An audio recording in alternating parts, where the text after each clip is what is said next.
Welcome to the All-Star Networking Podcast. It's the show where you hear from a new expert each week on how to build an all-star network, increase business sales, grow careers, find a job, or enrich your life. Let's get it started. From the Midtown Global Market in Minneapolis, here's your host, Cathy Paper. Welcome to the All-Star Networking Show at Midtown Global Market. I'm Cathy Paper with my trusty advisor and compatriot, Matt Tell. Matt is the executive director of the Friends of the Global Market. It's kind of a mouthful, Friends of Global Market, right? So you can look them up, midtownglobalmarket.org, right here in the heart of Lake Street, Minneapolis. We are, as I said, 2 years into the anniversary of George Floyd. So there's a lot going on in the community right now. And with me today is Cathy Sedacca. Cathy, so happy to have you. Thank you. Fun to be here. Yeah. It's good to see the market. I've also, Eric, you're getting a shout out. My son is here watching this recording today, conversation, and verified that, yes, on podcasts, they swear on Barstool Sports. Something slips out. We might not edit it out, but we'll see. But Cathy, let everybody know what you do. Currently, I do sales and marketing for a fractional CFO firm. We help small businesses, typically between 5 and 30 million in annual revenue, who have a bookkeeper and they have an accountant who does their taxes, but they don't have any leadership that provides budgeting help or cash flow help or making sure those financial statements look good. So that's what we do on a fractional basis. I spent 25 years in the finance industry prior to that, helping businesses that were kind of in a pickle with financing. So typically they were not bankable and needed to find other options. I started working with this company, the fractional CFO company, in 2020 after selling a factoring asset-based lending company at the end of 2019. So this is kind of a career change for me. Excellent. But I love the helping the businesses when they're in a pickle. As a business owner myself, I know what that pickle feels like. So you must have found networking was a key part of knowing businesses, and not everybody tells people when they're in a pickle because you don't really want to talk about, it's embarrassing. It is embarrassing. Nobody wants to talk about their failures, and being in a pickle as a business owner is actually not a failure. Businesses have ups and downs. We all have challenges. Sometimes things are going really well and sometimes they aren't, and it's just navigating those ups and downs. But you're right. People don't want to tell everyone when they're in those downs, the pickle, as I call it. So, right. So that's, we're probably getting to your next point, but that's where networking became important for me. Well, and yes, I guess I'm very curious, and I usually look up where we met before. I don't remember where you and I met. I think it was at the summer wine tasting, the ACG summer wine tasting at the Minneapolis Club 3 or 4 years ago. Nice. Well, that would probably be something I would have gone to. I like events where they're combined things, where you get to do something or a habit, and probably I know very little about wine, that I would go to it. And what I do remember of that event was you got a placemat that had little circles for all the glasses. And I thought that was a really, good concept, is then I could, circle what I thought, right? Oh, that one I remember. Was there one before that? Yeah. That one was like last year or something. Yeah, there was one where we were out in the front yard at the Minneapolis Club. Okay, I remember that one too. Yeah. Oh, that was just... There have been a few wine tastings. Okay. Maybe that was we sound like drinking. Big drinkers, so we're not big swears, but we're big drinkers. But, okay, back to the networking. Yeah. When you were just getting started, because we have listeners that are veterans at networking and people that are just starting about building their network. How did you start finding those people that were let's take the people that were in the pickle? Well, I started off my career working for Norwest Bank, that became later Wells Fargo. So I would say that I, without knowing it, had started building my network then. Really any relationship you have is your network. Every connection I have is part of my network. This is the joys of the market. Just for background, since you hadn't been here for a couple years, there are 30 businesses in here, ranging from restaurants to artists to clothing to jewelry repair, which I think I said I got my jewelry repaired. Now I can put my necklace on. So many different things, a brewery. It's a bustling place. It is a bustling place. How do you, though, when you start thinking about making those connections or the relationships, you're just so natural and authentic. Have you always been like that, or? Well, I'll say that on the Gallup Strengths Finder, I'm a woo, pretty high woo, which is winning others over. So, yeah, I love meeting people, and I think even before I was in a role where I needed to network, I would work a room. And woos like to find connection, common connection. So that's a lot of networking. I think when I really needed to build my network, first I had to think about who's going to see the businesses that I want to get in front of. And really for me, that was bankers, because bankers are the ones who people do tell that I'm in a pickle. Right. They go to their bank for help. They go to their bank because they need money. They show the banker their financial statements. They don't show everybody those financial statements. So that was where my business came from. So I would look at events where there might be bankers, which basically is anywhere in town. Right. There's always a few. And I just tried to meet those people when I was at those events. Or I would tell people I want to meet bankers. And so people would introduce me to bankers. And my goal walking into a networking event is really to meet whoever. I'm not trying to work the whole room. I'm not trying to hand out all my cards or collect cards. I really just want to meet a few people, make a few good connections. And sometimes I walk away and it's kind of a bust, and there isn't anybody that's really going to further my sales or career.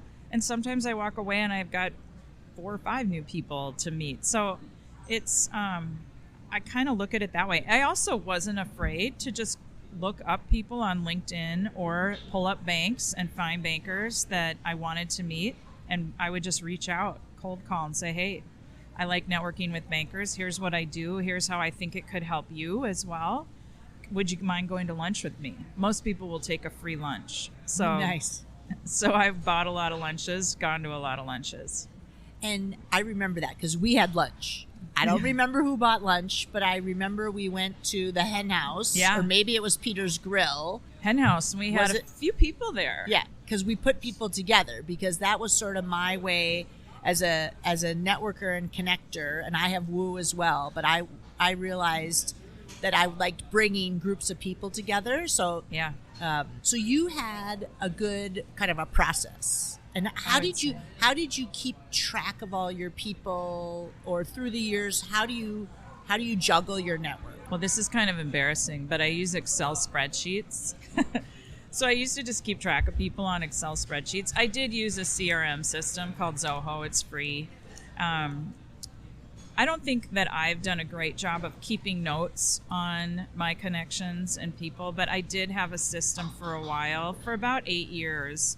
I had a system of keeping a list of everybody that was part of my network, all the kind of key people, which is bankers, and going to lunch with them every 6 or 8 months. And so I would go through my calendar and just track who's due for a lunch this month. And I'd start reaching out and I'd say, hey, here's all my dates. Let's grab lunch. And people pick a date. And for about 8 years, I would go to lunch with a lot of my key connections, probably twice a year.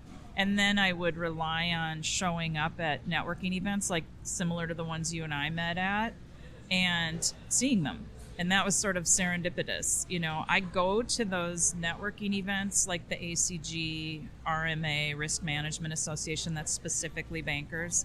I go to those happy hours and luncheons because I want to see and be seen. So I'm top of mind for a minute. Even if I don't talk to somebody, I just kind of wave at them, I'm top of mind for a minute. And sometimes that jogs their memory to say, oh, gosh, I just talked to a guy yesterday. I should introduce him to Cathy. And that's kind of what you want. I love the follow-up. I love that follow-up. And Matt, I see you nodding your head on that. So I love the follow-up. And I think a lot of people stop reaching out to people because they've oh, I haven't talked to them in 5 years. And then they're embarrassed and they don't connect. Yeah, that's a great opportunity to reach out. And I'm always kind of excited when somebody thinks of me after a year or two and says, hey, I haven't talked to you in a while. Let's grab lunch. And I find that people are the same back toward me.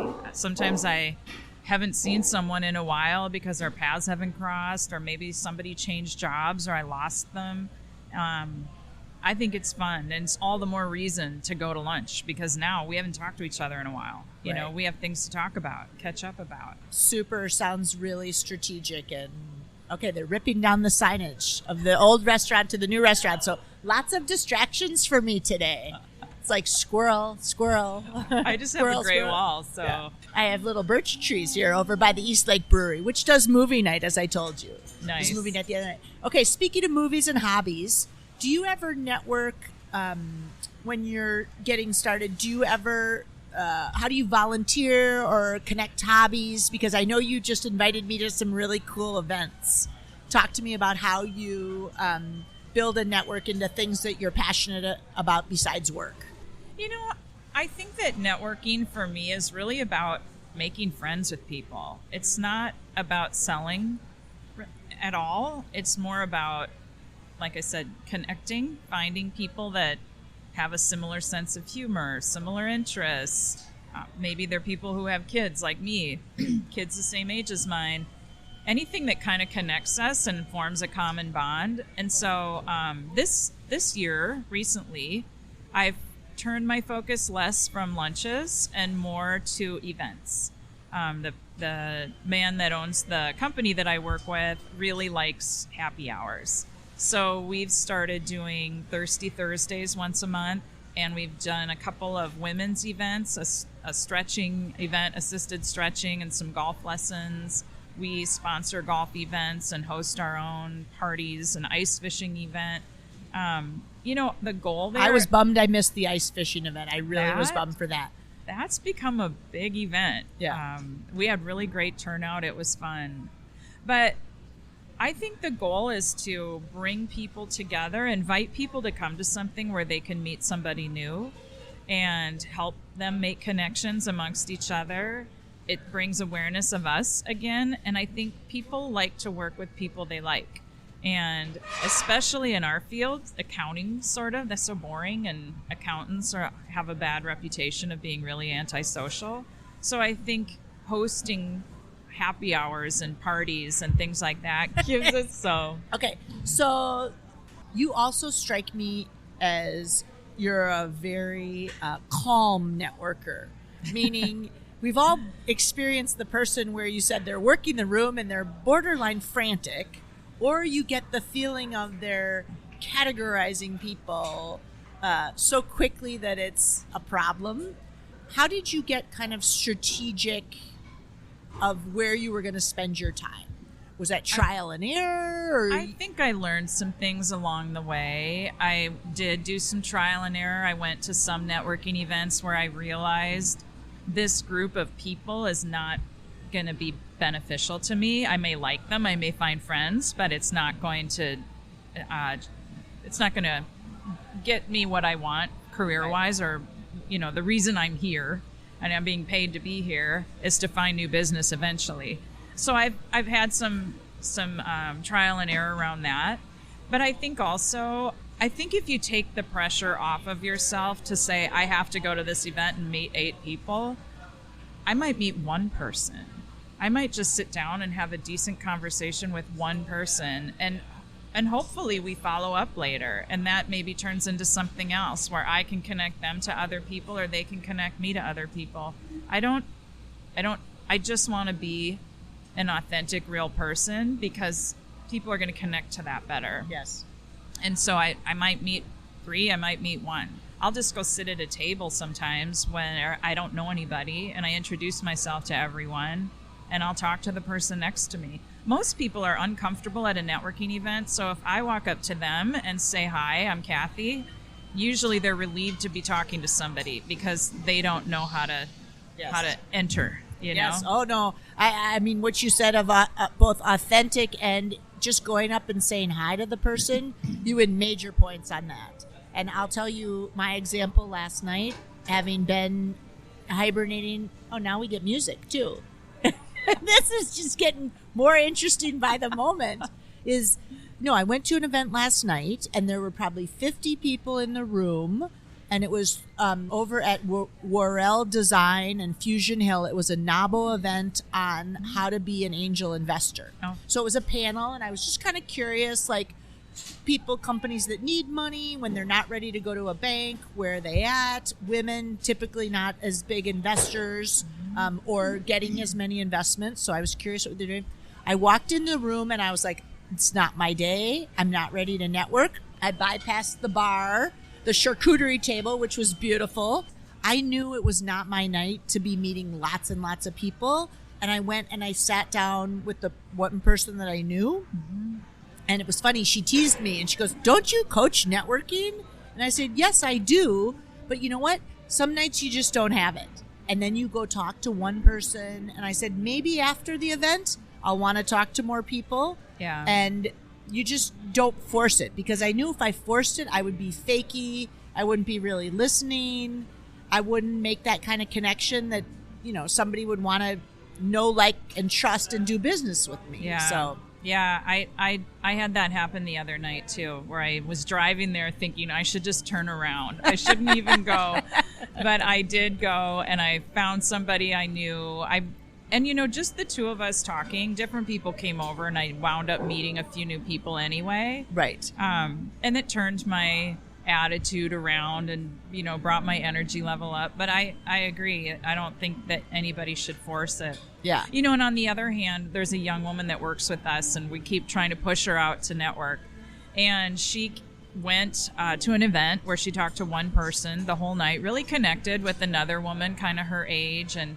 And she came away and said, well, I only talked to this one person all night. And we said, great. That's great. And the next time you go to an event and you see her, you'll connect with each other again. And maybe the two of you invite a third in. And, other people will come and talk to you. You'll meet other people. But that's what, to me, networking is about, building the relationship. And you can't do that superficially and very quickly by passing out business cards or linking on LinkedIn. No. And I, like you said to, don't go with the expectation you're going to meet 8 people. Just go to the event. It's kind of like put yourself out there, and then you will see what happens on it. So, and I tell a lot of people too who are nervous about going to an event and just leaving their house, go with someone.